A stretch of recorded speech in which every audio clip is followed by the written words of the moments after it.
ہر عبادت سے برتر عبادت نماز، ساری دولت سے بڑھ کر ہے دولت نماز، ہر عبادت سے برتر عبادت نماز۔ الحمد للہ رب العالمین والصلاة والسلام علی سید المرسلین، اما بعد فاعوذ باللہ من الشیطان الرجیم، بسم اللہ الرحمن الرحیم۔ الصلاة والسلام علیک یا رسول اللہ وعلی آلک واصحابک یا حبیب اللہ، الصلاة والسلام علیک یا نبی اللہ وعلی آلک واصحابک یا نور اللہ۔ حضرت ابی بن کعب رضی اللہ تعالی عنہ نے نبی پاک صلی اللہ تعالی علیہ وآلہ وسلم کی خدمت مبارک میں حاضر ہو کر عرض کیا، یا رسول اللہ صلی اللہ تعالی علیہ وآلہ وسلم، میں فرائض کے علاوہ اپنا تمام وقت آپ پر درود پاک پڑھنے میں خرچ کیا کروں گا۔ تو نبی کریم صلی اللہ تعالی علیہ وآلہ وسلم نے ارشاد فرمایا کہ اے ابی، اگر تم ایسا کرو گے تو یہ درود پڑھنا تمہاری تمام پریشانیوں کو دور کرنے کے لیے کافی ہوگا اور تمہارے گناہوں کا کفارہ بن جائے گا۔ صلو علی الحبیب صلی اللہ تعالی علی محمد صلی اللہ تعالی علیہ وسلم۔ پیارے اسلامی بھائیوں، مدنی چینل کے ناظرین، ہم آج پھر اپنے سلسلے احکام نماز میں آپ کو خوش آمدید کہتے ہیں۔ نیت المؤمن خیر من عملہ، او کما قال علیہ الصلاۃ والسلام، کہ مومن کی نیت اس کے عمل سے بہتر ہے۔ مدنی چینل کے ناظرین، ایمان اور عقائد کی درستگی بہت ضروری ہے، اور یہ ایسی ہونی چاہیے کہ مذہب اہل سنت و جماعت کے مطابق ہو۔ اس کے بعد تمام فرائض کے اندر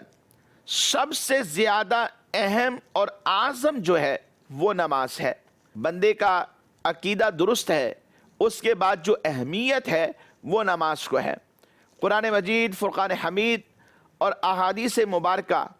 نبی پاک صلی اللہ تعالی علیہ وآلہ وسلم کے فرامین اس کی اہمیت سے مالا مال ہیں۔ جا بجا اس کی تاکید آئی، اور اس کے جو چھوڑنے والے ہیں ان کے اوپر وعید بھی ارشاد فرمائی گئی۔ اللہ تبارک و تعالی نے قرآن مجید کی سورہ بقرہ کی آیت نمبر 3 میں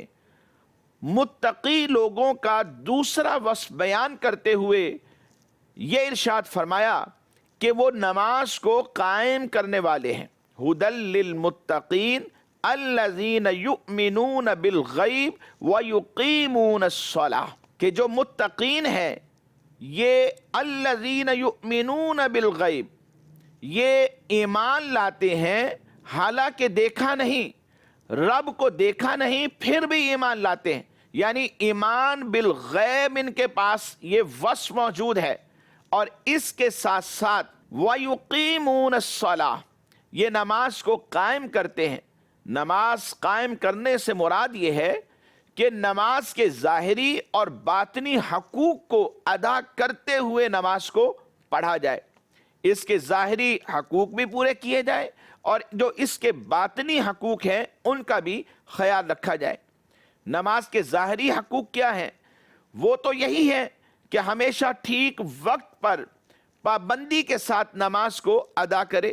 نماز کے فرائض، نماز کی سنن، نماز کے مستحبات، ان کا خیال رکھا جائے اور ان کے ساتھ نماز کو ادا کرے۔ نماز کے جو مفسدات ہیں، نماز کے جو مکروہات ہیں، ان سے بچا جائے۔ یہ نماز کے ظاہری حقوق ہیں، یعنی ظاہری طور پر خشوع انسان کو مل جائے، خضوع مل جائے، یہ اس کے ظاہری حقوق ہیں۔ جو ظاہری تقاضے ہیں ان کو پورا کرے گا تو گویا ظاہری حقوق کو پورا کرنے والا کہلائے گا۔ اور جو نماز کے باطنی حقوق ہیں، آدمی دل کو غیر اللہ کے خیال سے فارغ کر کے ظاہر و باطن کے ساتھ بارگاہ حق میں جب متوجہ ہو جاتا ہے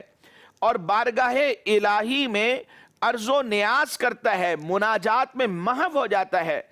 تو گویا اس نے نماز کے جو باطنی حقوق ہیں ان کو بھی پورا کر دیا، یعنی نماز میں اس کے خشوع اور خضوع باطنی اعتبار سے بھی موجود ہے، تو یہ شخص نہ صرف ظاہری حقوق کو پورا کرنے والا ہے بلکہ نماز کے باطنی حقوق کو بھی پورا کرنے والا ہے۔ حدیث جبرائیل میں جب نبی پاک صلی اللہ تعالی علیہ وآلہ وسلم سے یہ سوال کیا گیا، سیدنا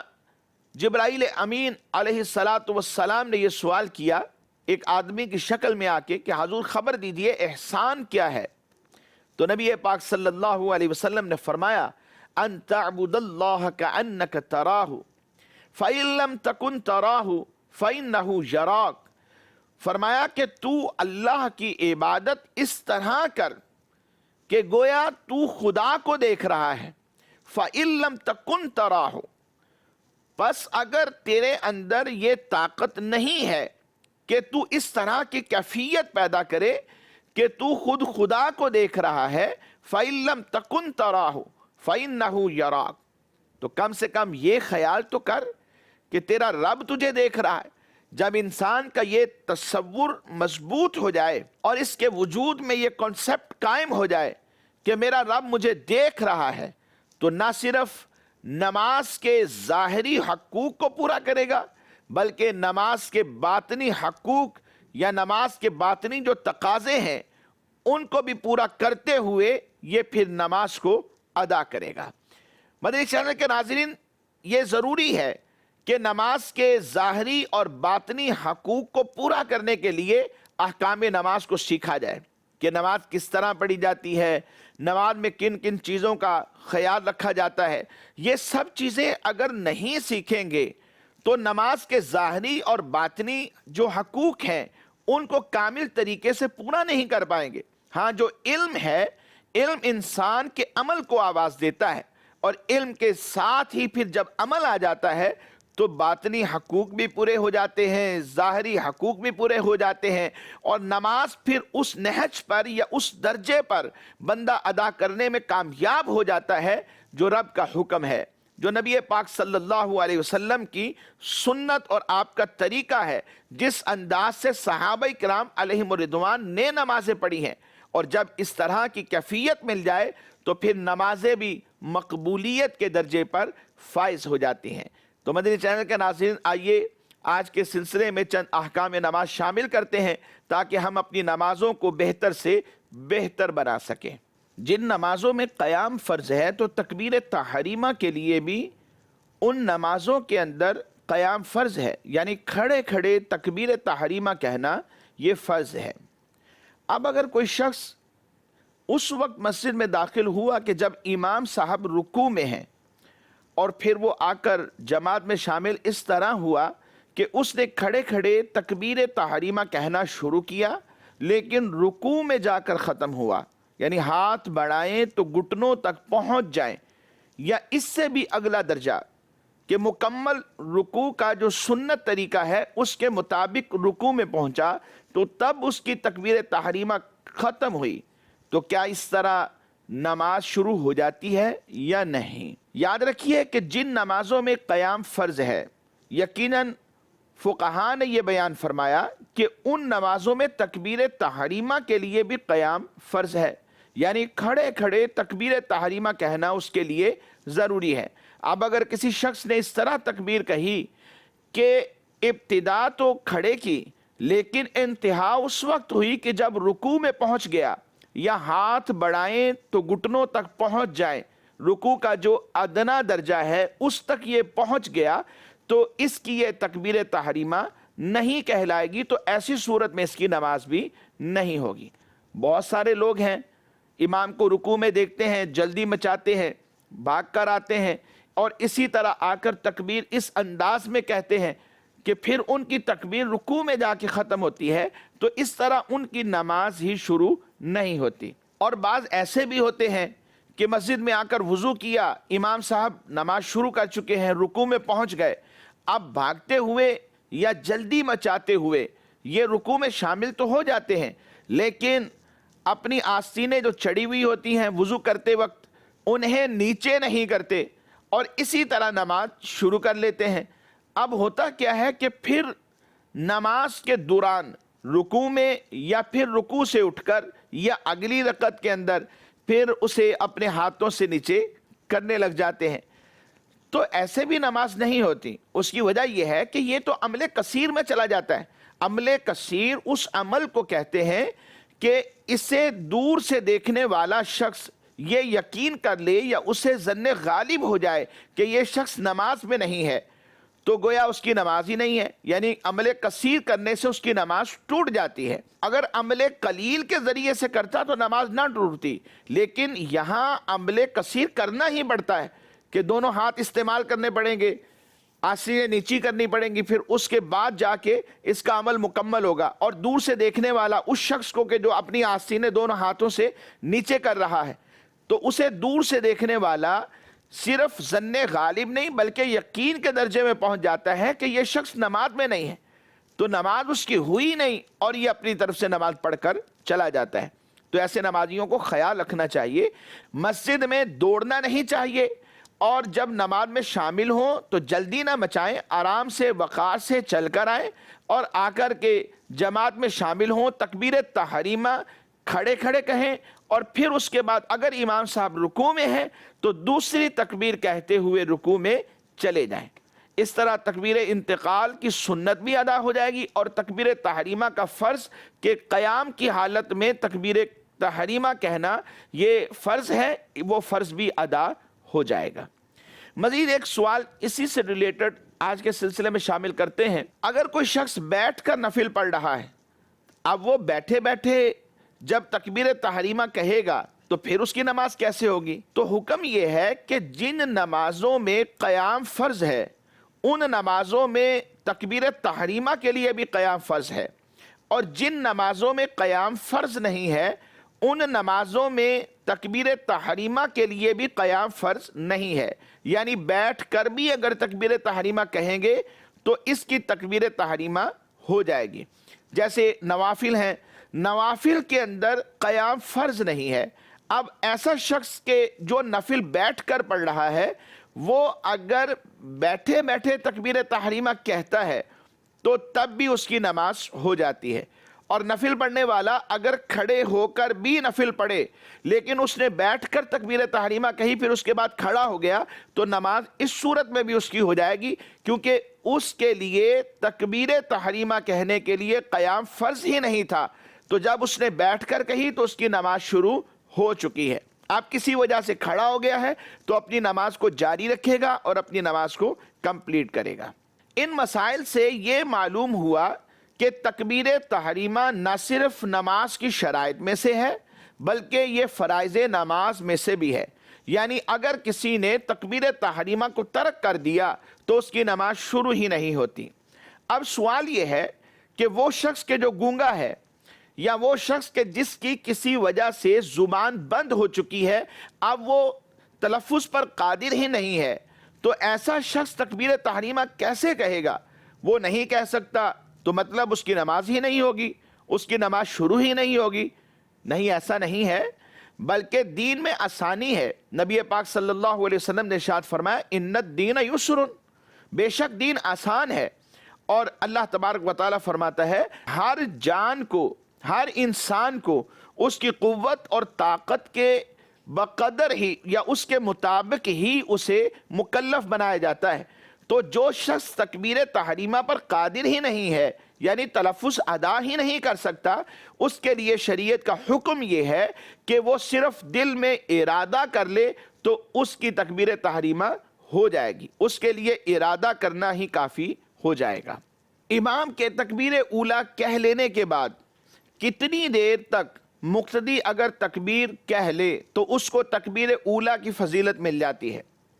دیکھیں، صحیح قول کے مطابق جو امام کے ساتھ پہلی رکعت میں مل جاتا ہے تو اسے تکبیر اولیٰ کی فضیلت مل جاتی ہے، اور فقہاء نے لکھا ہے کہ جو شخص رکوع میں بھی امام کو مل جاتا ہے تو رکوع میں ملنے کی وجہ سے بھی اس کی تکبیر اولیٰ اسے مل گئی، تو لہذا تکبیر اولیٰ کی فضیلت گویا اس نے پا لی۔ جماعت میں اگر امام صاحب رکوع میں ہیں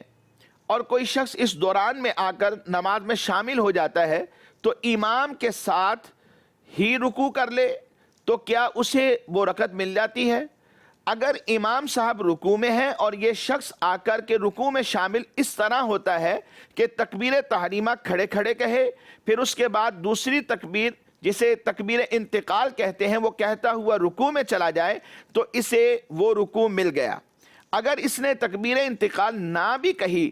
تو اسے پھر بھی وہ رکوع مل جائے گا، اور اگر یہ رکوع میں مل گیا تو اس کو رکعت بھی مل جائے گی۔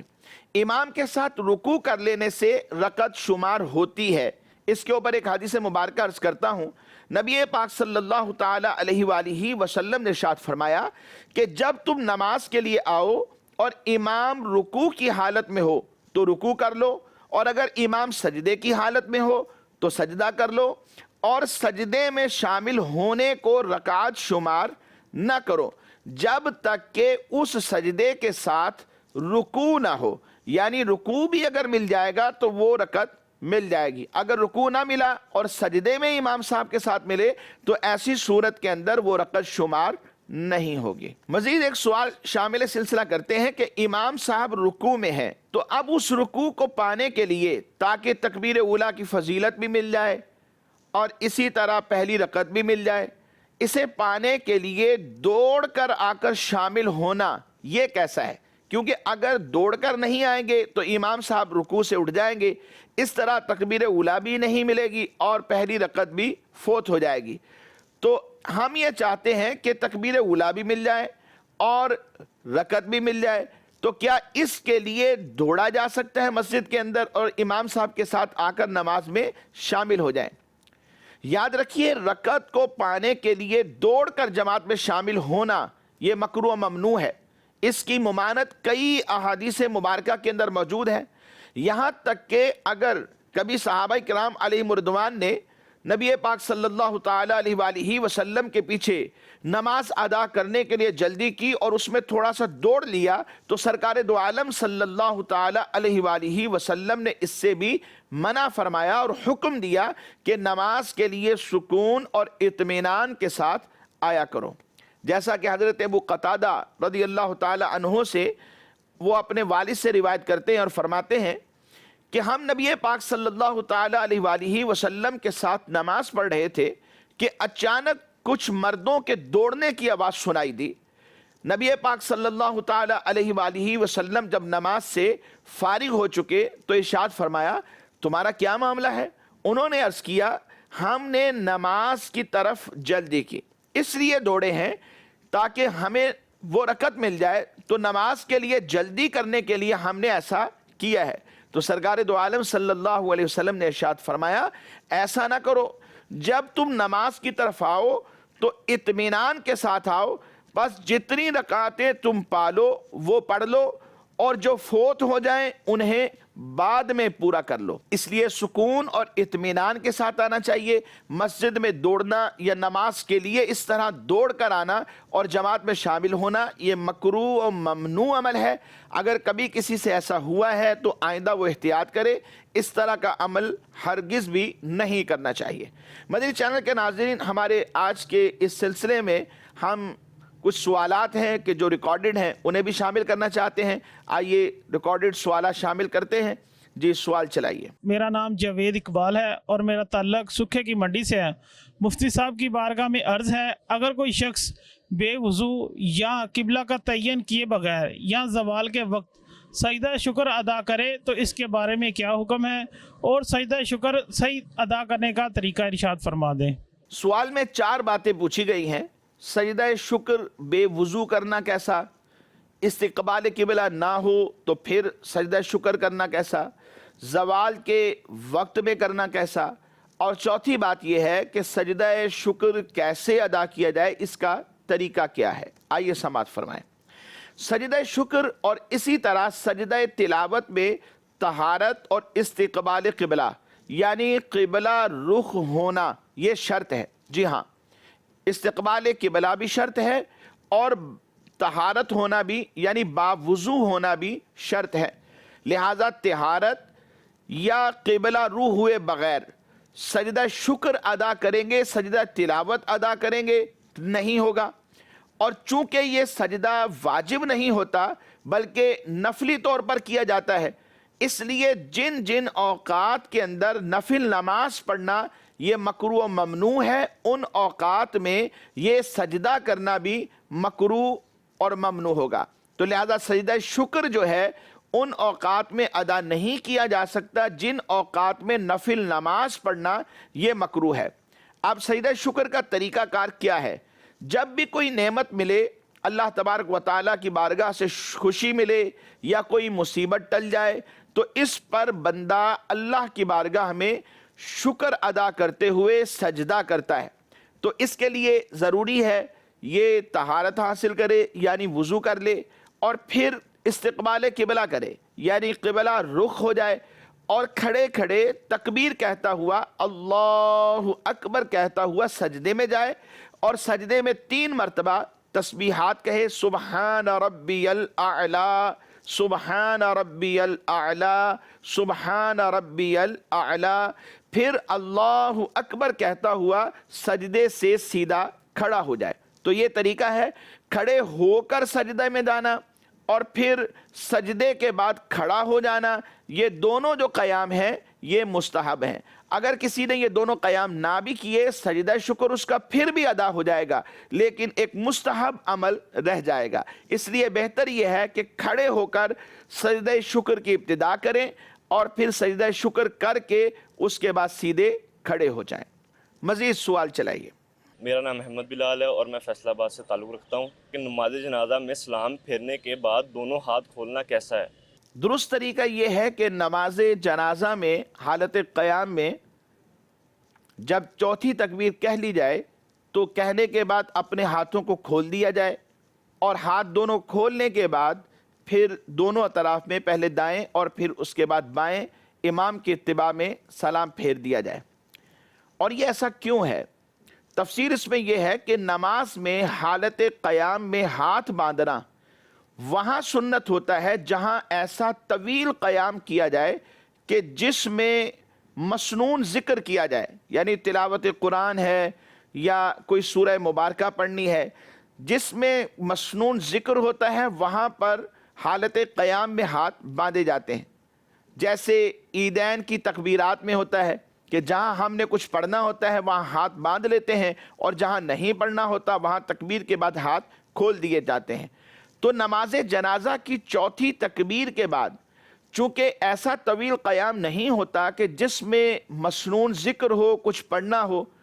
تو اس لیے ہاتھ باندھے رہنے کی اب کوئی وجہ نہیں ہے۔ تو ہاتھوں کو کھول دیا جائے، ہاتھ کھولنے کے بعد سلام پھیر دیا جائے، یہی اس کا درست طریقہ ہے، اسی پر عمل کرنا چاہیے۔ مدنی چینل کے ناظرین، ہمارے آج کے سلسلے کا وقت اختتام کو پہنچا، ہمیں اجازت دیجیے، ہم دعا گو ہیں اللہ تبارک و تعالی ہم سب پر اپنی رحمت فرمائے، جو سیکھا جو سکھایا ہم سب کو اسے عمل میں لانے کی توفیق نصیب فرمائے، آمین بجاہ النبی الامین صلی اللہ تعالی علیہ وآلہ وصحابہ وبارک وسلم۔ ہر عبادت سے برتر عبادت نماز، ساری دولت سے بڑھ کر ہے دولت نماز، ہر عبادت سے برتر عبادت نماز۔